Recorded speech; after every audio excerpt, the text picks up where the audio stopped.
Bersyukur kepada Allah, Kak Bimo pada kesempatan kali ini bisa ketemu dengan kalian lagi, anak-anak santri TKTPA MTA Indonesia.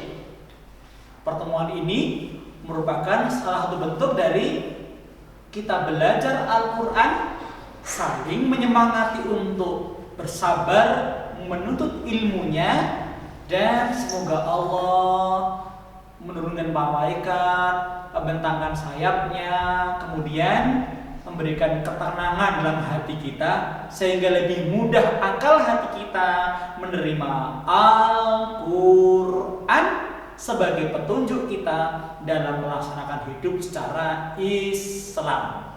Insya Allah. Kakak sangat kagum dengan kesungguhan kalian berangkat ke majelis kita, mandi, mau meninggalkan permainan, bermain dengan kawan-kawan, menyiapkan buku-buku jilidnya, buku tulisnya, kemudian naik sepeda,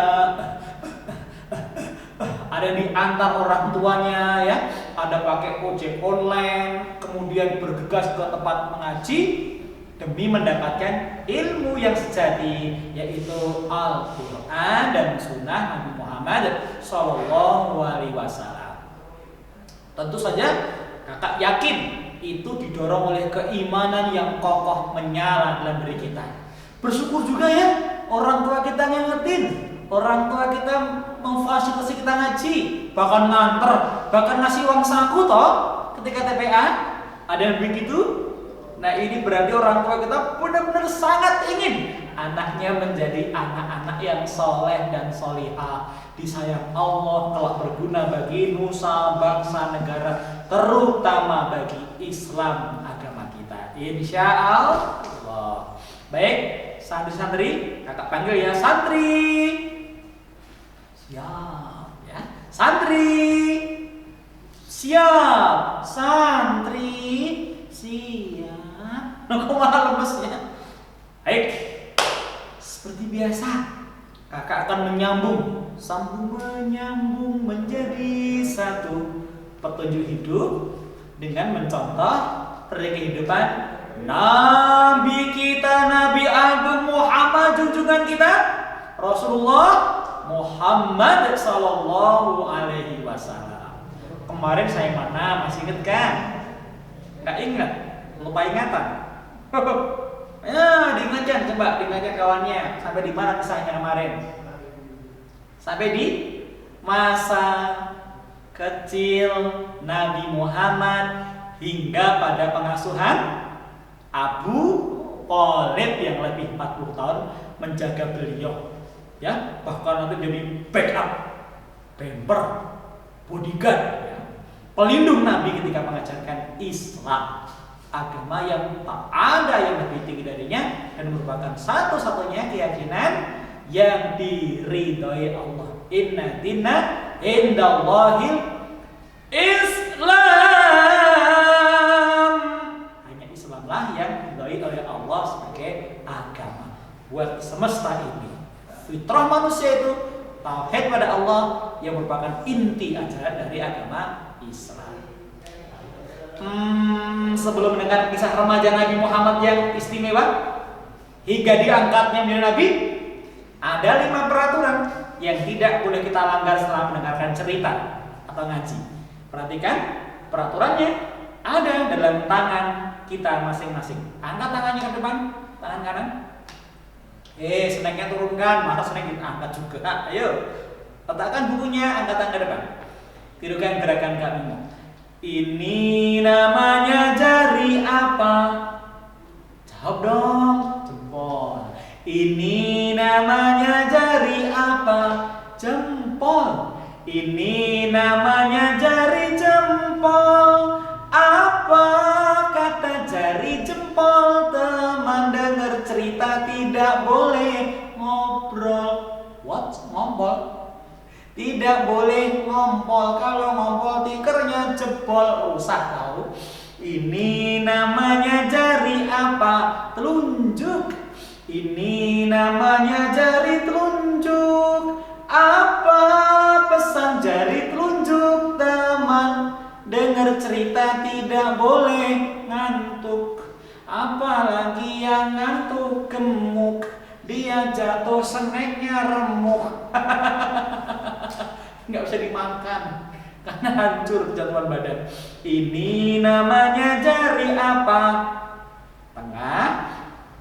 Ini namanya jari tengah. Apa kata jari tengah? Teman dengar cerita tidak boleh lengah. Makanya perhatikan, semuanya konsentrasi. Tatap celana saya. Ini namanya jari apa? Manis. Saya manis enggak? Enggak ya. Terima kasih. Jujurmu menyakitkan hatiku. Kalau kayakmu bukan manis tapi pede, petang dedet gelang gurita. Ini namanya jari apa? Manis. Ini namanya jari manis. Apa pesan jari manis? Teman dengar cerita tidak boleh nangis.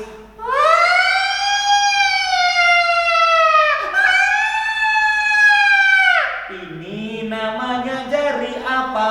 Kelingking.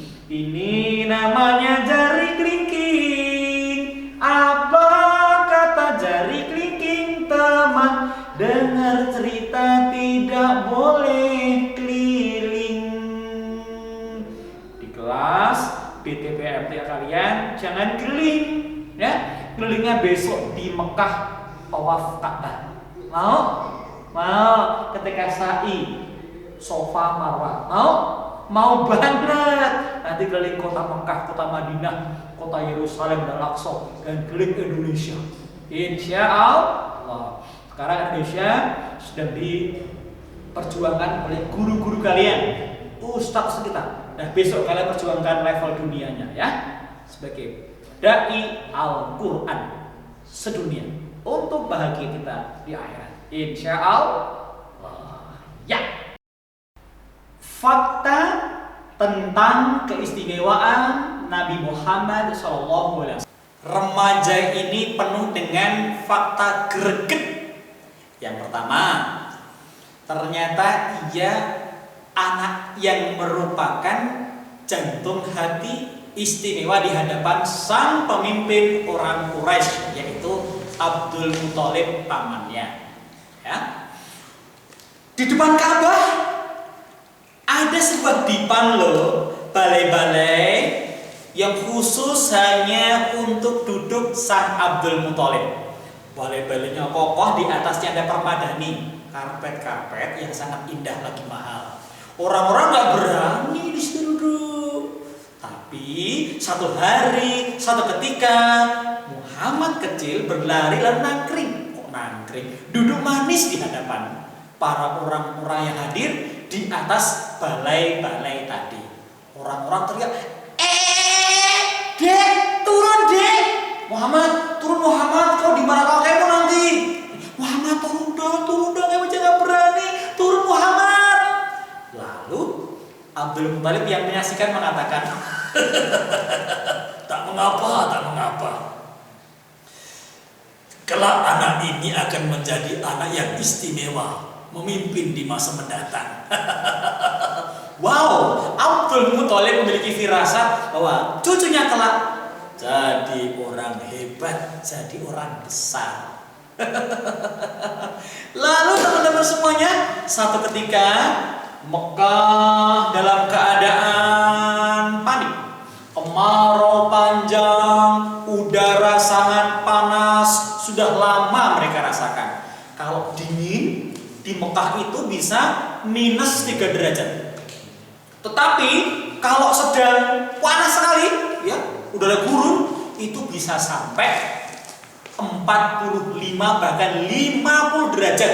Telur aja dimasukkan ke pasir, didiamkan 20 menit, matang telurnya. Itu saking panasnya. Panas yang sangat lama membuat mereka gelisah. Air sudah ditemukan, tanaman mati. Lalu mereka berdoa. Cendekiawan, tokoh agama, para pendeta, tokoh masyarakat, rakyatnya, anak-anak, sampai orang tua doa. Tapi Allah tidak ijabah doa mereka. Lalu Muhammad dipersilakan maju ke depan. Ia merapat ke Ka'bah, diminta berdoa. Muhammad kecil mengangkat tangannya, lalu ia berdoa, dan tak lama kemudian Allah ijabah doanya. Munajat yang keluar dari mulut suci itu menghadirkan hujan yang cukup lebat.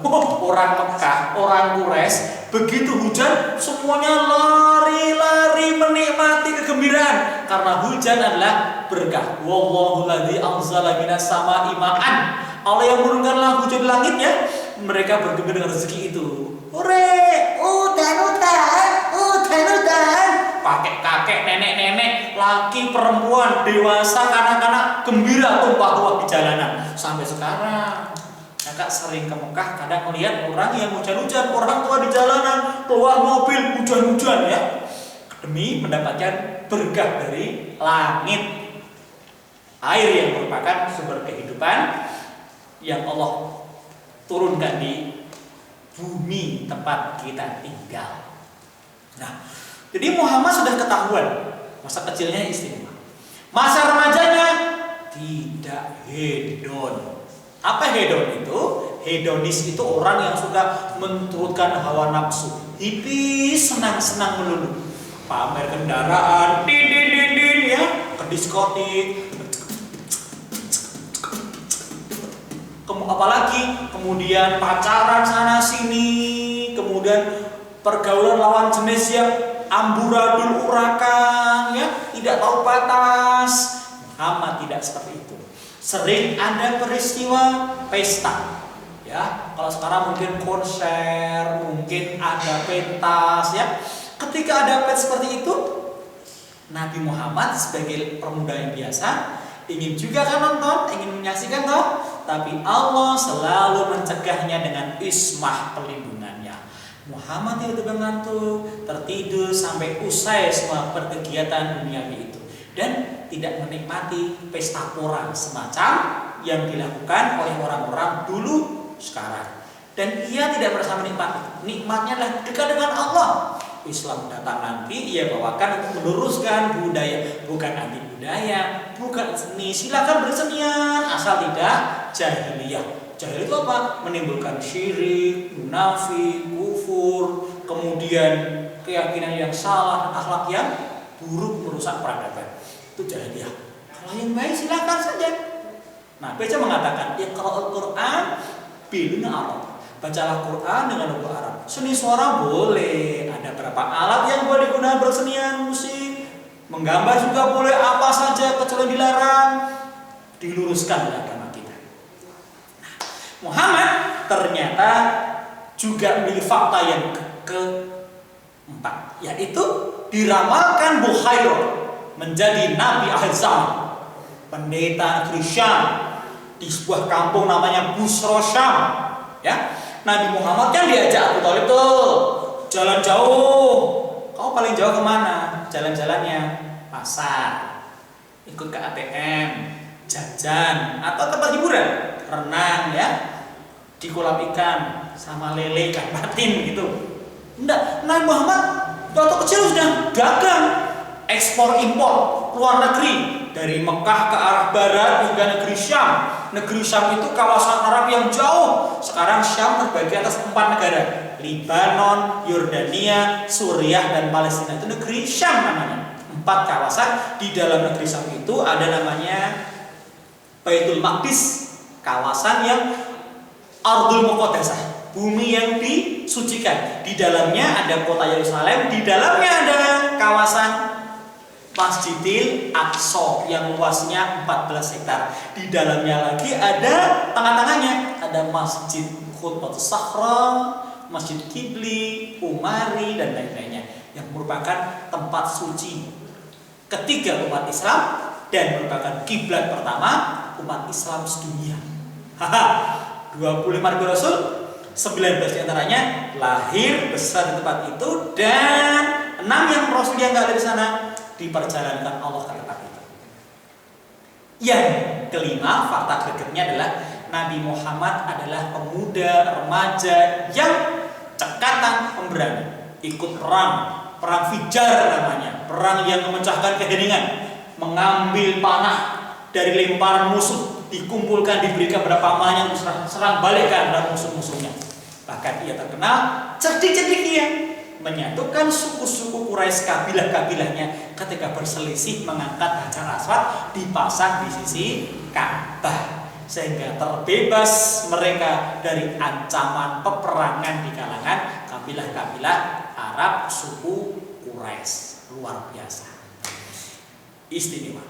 Ya iyalah, kenapa kakak susah payah kisahkan Nabi Muhammad kalau orang biasa saja? Ini orang istimewa, dijamin surganya, dan kemudian maksum kehidupannya, terjaga di salah lupa, tidak ada yang mengecewakan, lahir hingga wafatnya.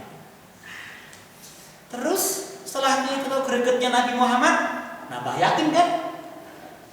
Nah, laki-laki munafik ini teman-teman semuanya, yang jalan-jalan dulu, yang makan lepaskan dulu makannya ya, nikmati ceritanya, pahalanya gede dengerin.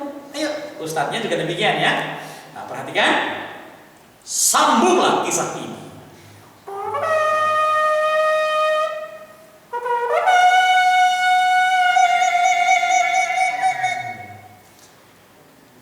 Satu waktu Muhammad, pemuda yang munafik ini, sudah menikah dengan seorang saudagar kaya bernama Khadijah. 2/3 harta orang Mekah adalah miliknya. Paling tajir melintir. It's crazy. Gila, tajir luar biasa kayaknya ya. Tapi ia sedih, susah, gelisah. Kenapa sedih kami, Mak? Mengapa Nabi Muhammad sedih? Belum jadi nabi ya. Mengapa Alamin sedih? Sedih karena tetangganya jahat. Yang ia pikirkan bukan kesenangan dirinya, tapi masyarakat yang keadaannya susah. Mengapa temannya tetangganya jahat? Karena peradaban mereka, tata budaya mereka sangat buruk. Hobinya perang. Hobi kok perang? Ya, teng teng teng. Hobinya berperang antara suku, antara keluarga. Apalagi mereka menyembah Tuhan yang salah. Orang soleh sudah meninggal, dibuatkan gambar dan patungnya, dianggap memiliki kemampuan meneruskan doa ibadah mereka kepada Tuhan. Ibadah kok pakai makelar ya? Ini menyembahnya gak langsung kepada Allah, tapi melalui orang-orang yang meninggal, orang-orang yang mereka anggap soleh. Padahal nasibnya kita nggak tahu apakah di padang Allah sedang atau tidak, ya kan? Ada Lata, ada Hubal, ada Uzza, ada Manat. Patungnya dibuat di sekitar Ka'bah. Bahkan ada lebih dari 360 patung buatan orang. Nyembahnya kepada Allah.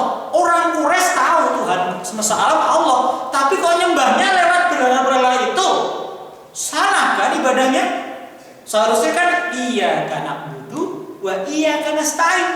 Tapi prakteknya menyembahnya kepada berhala, kemudian meyakini berhala atau roh orang sudah mati menyampaikan kepada Allah. Ini doa yang tidak pede teman-teman semuanya. Dan mereka nggak langsung pada Allah, terputus. Kayak rahib-rahib orang Nasrani seperti itu ya. Teman-teman semuanya, Muhammad sedih. Hobinya perang, membunuh anak-anak, punya anak perempuan, gengsi. Lalu dibawa ke padang pasir, dibongkar tanahnya dengan cakul, kemudian dikubur hidup-hidup, mati bayinya. Mereka malu karena anak perempuan dianggap tak bisa diajak perang dan gak bisa diajak jadi pemimpin. Padahal laki-laki perempuan sama saja kan, hanya perannya berbeda karena fitrahnya yang berbeda lagi perempuan tadi. Nah, apakah Umar bin Khattab pernah bunuh anaknya dikubur dalam pasir?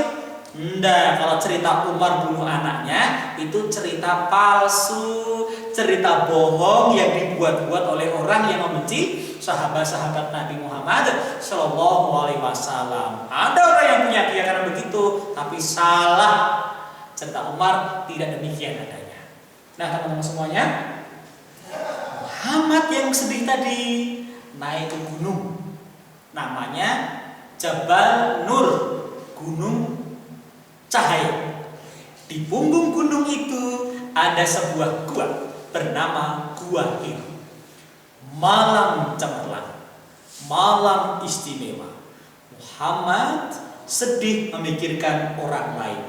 Itu orang-orang besar, orang yang kehadirannya memberikan manfaat besar bagi orang lain. Ia bonafit, pemikirannya, perjuangannya untuk orang banyak, melimpah pada orang banyak, bukan egois diri sendiri.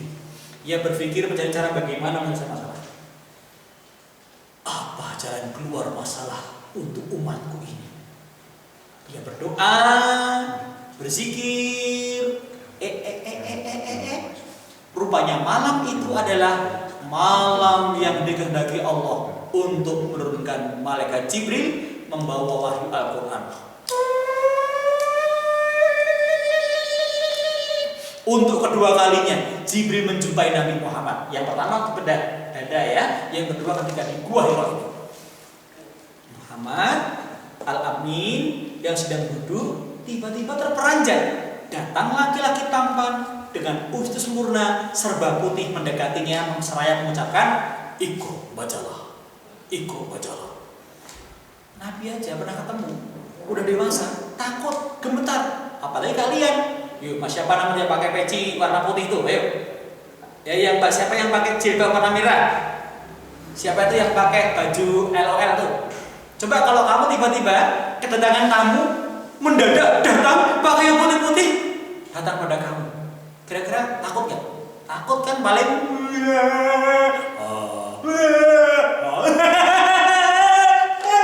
bisa ngompol 5 ember. Kenapa? Karena takut tiba-tiba mendadak. Nabi pun juga sempat kaget. Apalagi makhluk itu wujudnya manusia yang tampan mengucapkan sebuah perintah, "Iqra, bacalah." Nabi kan umi, nggak bisa baca. Ma'ana biqori, aku nggak bisa baca. Iqra, bacalah. Ma'ana biqori, ia mundur, terbayang punggungnya menempel di dinding. Lalu malaikatnya bukan pergi malah mendekat dan memeluk tubuhnya erat, seraya meminta untuk mengucapkan, menirukan ucapannya. Iqra, bacalah. Tirukan suara saya. Iqra bismi rabbikal ladzi khalaq. Iqra bismi rabbikal ladzi khalaq. Khalaqal insana min 'alaq. Khalaqal insana min 'alaq. Iqra wa rabbukal akram. Iqra wa rabbukal akram. Alladzi 'allama bil qalam. Alladzi 'allama bil qalam. 'Allamal insana ma lam ya'lam. 'Allamal insana ma lam ya'lam. Pergilah Jibril setelah melepaskan pelukannya. Terbang kembali ke langit dan menghadap Allah Ta'ala. Tunai sudah tugasnya menyampaikan wahyu. Al-Alaq 1-5. Wah, Muhammad pun merinding. Dia segera mengambil pakaiannya, perbekalannya, kirbah. Apa tuh kirbah toh? Kirbah itu adalah termos terbuat dari kulit domba yang dijahit erat. Kemudian pulang ke rumah, turun dari atas ke bawah. Dulu nggak kayak sekarang, terjal. Sekarang naik ke atas pakai tangga, itu pun 2 jam normal. Dulu batunya tajam, pasirnya runcing-runcing, bisa jatuh, tersobek, terguling. Naik udah pulang ke rumah. Sampai di rumah, Khadijah, Assalamualaikum Khadijah. Sudah pulang suamiku?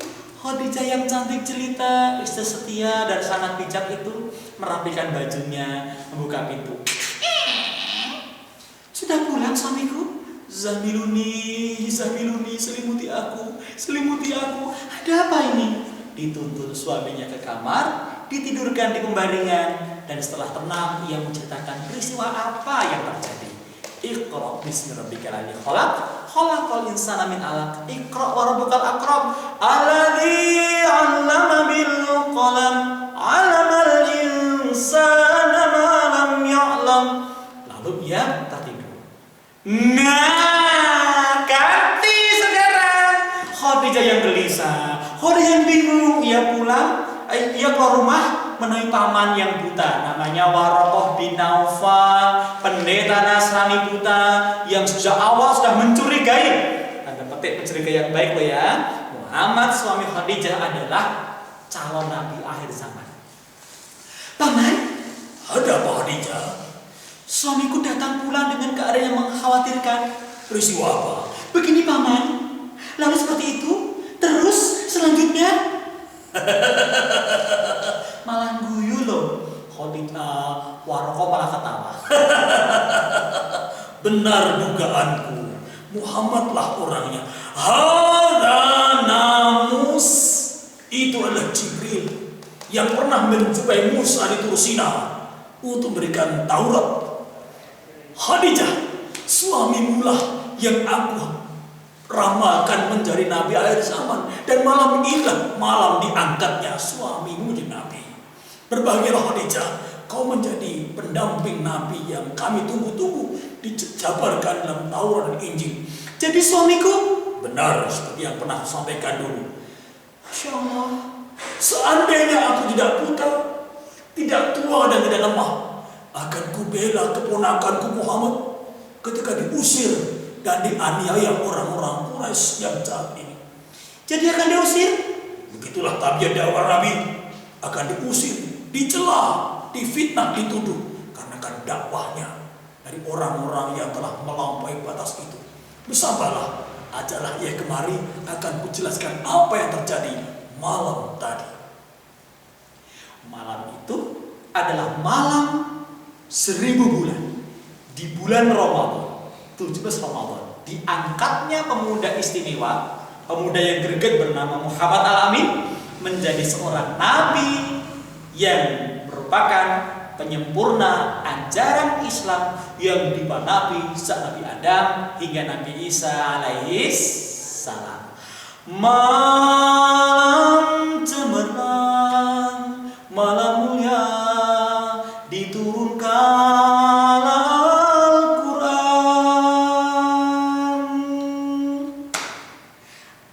yang kalian pelajari dari jilid ke jilid, surat ke surat hingga hafal semuanya adalah sesuatu yang amat istimewa, amat berbobot. Karena ia merupakan kalam Allah dan kita membaca Al-Quran, kita sedang berbincang-bincang dengan Allah. Kalian bisa berbincang dengan guru saja senang karena gurunya yang kalian hormati. Bisa ketemu presiden, bangganya luar biasa. Dikasih penghargaan, diajak berbincang-bincang meskipun hanya basa-basi. Bisa jumpa Nabi Muhammad, sebuah keistimewaan seandainya kita dijumpa dalam mimpi atau di padang mahsyar nanti.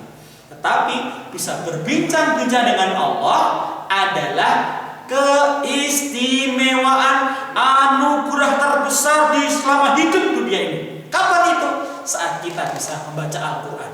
Jadi yang masih jilid, sungguh-sungguh belajarnya, berangkat terus, sabar, nanti akan sampai saatnya kita bisa membaca Al-Quran yang artinya kita sama dengan ngobrol dengan Allah, yang lebih keren, lebih nikmat, lebih membanggakan dibanding setelah jumpa dengan wali kota, presiden, gubernur, artis atau siapapun. Yang dekat dengan Allah pasti diistimewakan. Siapa mereka? Kamu. Ya, kamu yang ngaji Al-Quran di TPA kita. Santri siap, insya Allah mulia dengan Al-Quran. Assalamualaikum warahmatullahi